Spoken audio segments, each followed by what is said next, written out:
प्रिय दोस्तों, एक नबी हुए नबी इसायस को ईश्वर के द्वारा जो वाणी सुनाई पड़ी थी, और उस ईश्वर की वाणी में क्या था, हम सब मानव जाति के लिए, मनुष्य जाति के लिए मैं आपके सामने बताना चाहता हूँ, जिससे कि ईश्वर का जो आशीर्वाद है हम सब मनुष्यों के लिए,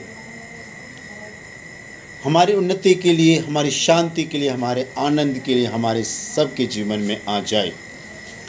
नबी इसायस के अध्याय 41 के 10 वाक्यांश में हम सब से कहते हैं, मत डर क्योंकि मैं तेरे संग हूँ, इधर उधर मत ताक क्योंकि मैं तेरा परमेश्वर हूँ। मैं तुझे दृढ़ करूँगा और तेरी सहायता करूँगा, अपने धर्ममय हाथ से मैं तुझे संभालूँगा। यदि हम इसको इंग्लिश में पढ़ें, इंग्लिश में ट्रांसलेट करें, तो नबी इसायस को ईश्वर की वाणी इस तरह से आदेश देती है, fear not for I am with you, be not dismayed for I am your God, I will strengthen you, I will help you, I will uphold you with my righteous right hand। जी हाँ प्यारे दोस्तों, ईश्वर में मेरे अजीजों, अभी जो हमने ईश्वर के जो शब्द सुने, ईश्वर की जो वाक्य सुनी, क्योंकि इन शब्दों के द्वारा, इन वाक्यों के द्वारा कि ईश्वर हमको स्पष्ट रूप से बता रहे हैं, डरने की कोई बात नहीं है, मैं तेरे संग हूँ और मैं अपने धर्ममय हाथ से तुझे संभालूंगा। डरने की कोई बात नहीं है। हमें ईश्वर स्पष्ट रूप से बता रहे, मत डरना, कभी मत डरना। चाहे जीवन में किसी प्रकार की परेशानी आ जाए, बीमारियां आ जाएं, दुख संकट परेशानियां आ जाएं, डरना नहीं कभी। मेरे पे विश्वास करना, सच्चे दिल से विश्वास करना, परिवार के साथ विश्वास करना, पति के साथ विश्वास करना, पत्नी के साथ विश्वास करना, माता पिता बच्चों के साथ विश्वास करना। मैं तुझे कभी त्यागूंगा नहीं, मैं तुझे कभी छोड़ूंगा नहीं, और तेरी ज़िंदगी को मैं हमेशा बनाता जाऊंगा। तो प्यारे दोस्तों, अक्सर हमारी ज़िंदगी में, हम सब की ज़िंदगी में, हम मनुष्यों की ज़िंदगी में कहते हैं कि उतार चढ़ाव आते हैं, ज्वार भाटा आते हैं, अप्स एंड डाउन्स आते हैं। जब हमारी ज़िंदगी में जब अप्स एंड डाउन आते हैं तो हम घबरा जाते, पता नहीं क्या करें क्या ना करें। जब हमारी ज़िंदगी में परेशानी आ जाती हैं, दुख तकलीफ़ आती बीमारियां आती हैं, अब हमको नहीं सूझता हम क्या करें। हम फिर जाते हैं, कभी किसी ने कुछ बताया, वहाँ चले गए, वहाँ गए, किसी से सलाह ली, नहीं फ़ायदा हुआ, और किसी ने बताया वहाँ जाओ, वहाँ गए, नहीं फ़ायदा हुआ। लेकिन इस तरह से देखते देखते हमारे महीनों गुजर जाते हैं। क्योंकि जिस तरह से यदि मेरे पेट में, उदाहरण के लिए मेरे पेट में दर्द है, तो मैं डॉक्टर के पास जाऊंगा तो ज़रूर ठीक हो जाऊंगा, वैद्य मुझे ज़रूर दवाई देंगे, मैं चंगा हो जाऊंगा, भला चंगा हो जाऊंगा। यदि मैं पेट में दर्द है और यदि मैं किसी टीचर के पास जाऊं तो शायद मैं ठीक नहीं होऊंगा, क्योंकि मेरे पेट में जो दर्द है वो डॉक्टर के पास में उसकी दवा है।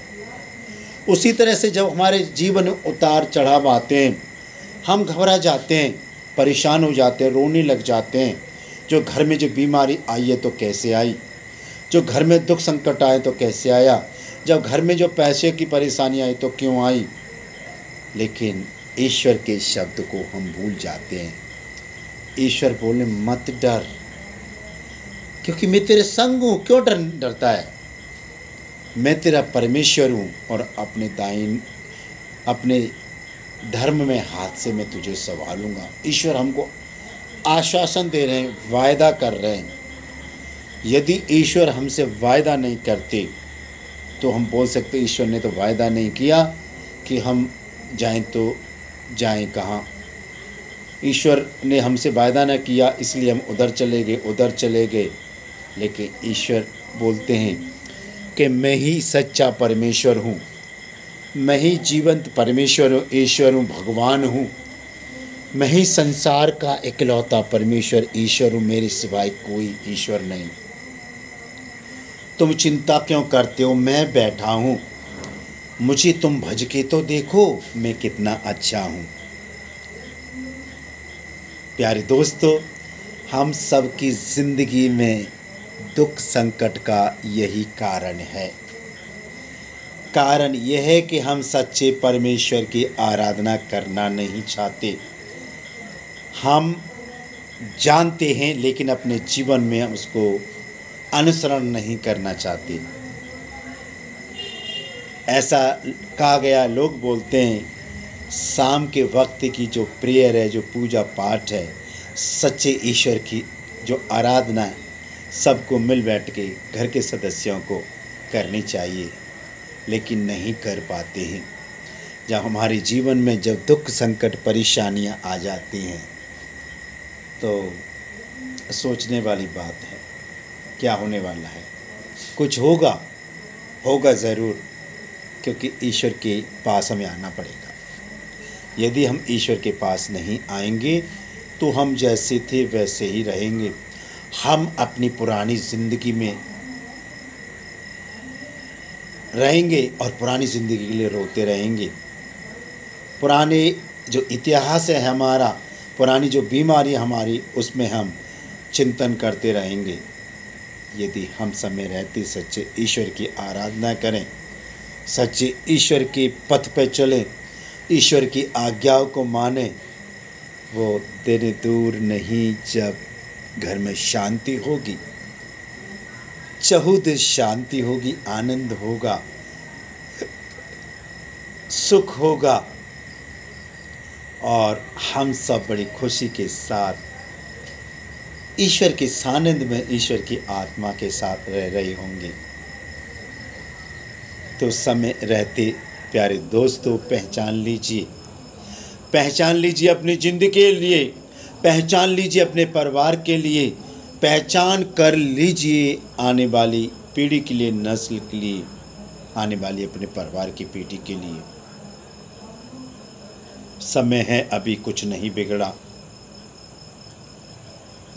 अक्सर लोग बोलते हैं और होता ही है कि संसार में दुख है, संकट है, परेशानियाँ, बीमारियाँ, बहुत सारी बीमारियाँ हैं, लेकिन मैं बार बार यही बात बताता हूँ प्यारे दोस्तों, प्यारे भाई और बहनों, संसार में शैतान ने इतना जाल बिछा रखा है कि किसी को भी वो अच्छी बातें सोचने नहीं दे रहा, अच्छी चीज़ें सोचने नहीं दे रहा। शैतान ने इंसान पे कब्जा कर रखा है, नहीं सोचने दे रहा क्या अच्छा है, वो सोचने देता है बुरा। शैतान तो चाहता है इंसान कल नहीं आज ही कष्टों में चला जाए, मर जाए, उससे तो खुशी होती है। लेकिन ईश्वर का कार्य बचाना होता है। यदि हम सच्चे ईश्वर की आराधना करें, उसका नाम लें, हमें ज़रूर वो भला चंगा करेगा। और नहाते समय, खाते समय, पीते समय, काम पे जाते समय, यात्रा करते समय, सोते समय हमारी हिफाजत करेगा। उसकी स्वर्गदूत, रक्षक दूत हमारी रक्षा करेंगे, क्योंकि ईश्वर हमसे वायदा करते हैं, मत डर। क्यों डरने की बात है? मत डर, तूने जो पाप किए ना निकाल के फेंक दे, मैं तेरे से गुस्सा नहीं हूँ और न कभी गुस्सा होऊंगा, लेकिन मैं चाहता हूँ मेरे पुत्र, मेरी पुत्री, मेरे बेटी, मेरे बेटा, दुख जो तुम्हारे अंदर जो पाप है उसको फेंक दो, समूल नष्ट कर दो। जो तुम्हारे सर पर जो पाप की पोटली बंधी हुई है, गठरी, उसे फेंक दो, मैं खुश रहूँगा। क्योंकि हम सब ने पढ़ा है, नबी इज़ेकियल बोलते हैं, जब इंसान इस संसार से चला जाता है, मर जाता है, ईश्वर भी दुखी होता है। लेकिन ईश्वर चाहते हैं इंसान अपना पाप का मार्ग छोड़ दे, पुनः मेरे पास आ जाए। लेकिन हम मनुष्य अपने व्यक्तिगत फायदे के लिए पाप नहीं छोड़ रहे हैं। पाप हो चाहे ईर्ष्या का, चाहे जलन का, चाहे कपट का, हत्या का, चोरी का, व्यभिचार का, या दूसरों को नीचे गिराना अपने व्यक्तिगत फायदे के लिए नहीं सोचता है इंसान। जब इंसान नहीं सोचता है तो इंसान कष्ट ही उठाता है। तो प्यारे दोस्तों, इस रात्रि के समय ईश्वर का संदेश हम सबके लिए यही है, क्योंकि आप देखें ये जो अभी ये पौधा है, आप देख सकते हैं इस पौधे को, कितना हरा भरा पौधा है, क्योंकि ईश्वर जो बारिश दे रहा है, सारी बारिश को ईश्वर, सारे पानी को अपने नीचे ऑब्जर्व कर लेता है।